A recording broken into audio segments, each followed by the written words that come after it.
I must educate myself more to be aware of what will happen in future. I want to know more things so that I can be independent, totally independent. I try to sit myself on my mom's wheelchair and I get someone, my nephew, to push me. You know how I feel?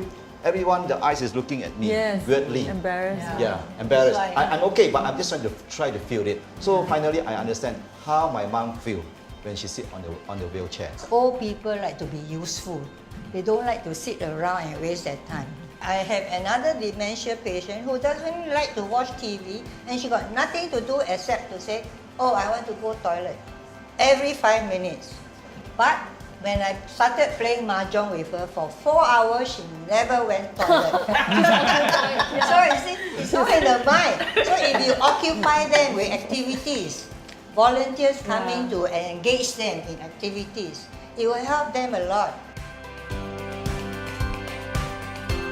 The trend now is towards aging in place, but then you don't forget, aging in place is no longer the same as now because families are getting smaller and they have empty nests. So aging in place in future could be you are alone. Yes. You are alone at home, Aging there's alone. nobody there, you know. If you're looking at in terms of 5 years from now or 10 years from now, I would imagine a lot more robotic equipment coming into the hospital and also assistive devices being used at home. I'm 55 now, so in a few years' time, I'm going to age. Say 5 years down the road, what do I hope to see? How I hope that within the house, every house is being linked to the community care center, that there is a button. Because by the time, let's say, you mentioned, right, you're alone.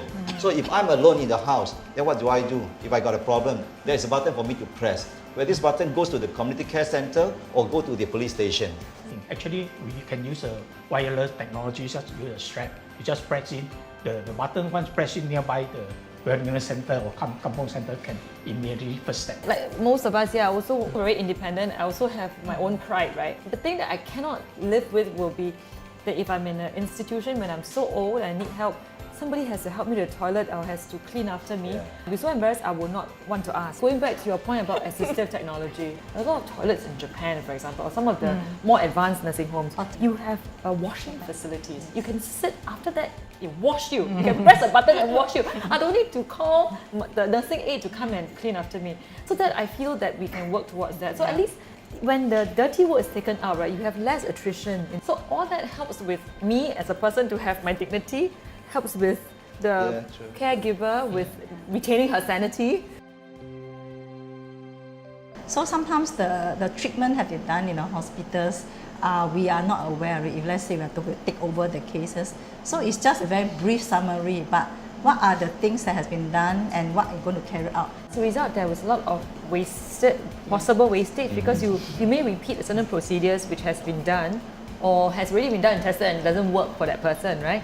So if there was this database that the community can access, I think there already exists the National Electronic Register. Yes. However, not all the private sector has come into it yet. the linkage at the moment is not there yet. So it all boils down to collaboration.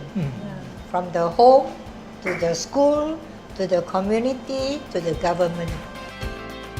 You can have a center at the community where the elderly who are not in the elder care center can come and do some skills where they bring in maybe people who are volunteers but are skilled in their job, like artwork or handicraft or other kinds of skills or talents that they have, and introduce groups of people to attend these small little workshops, and make it more meaningful. I don't see something that is for intergeneration services.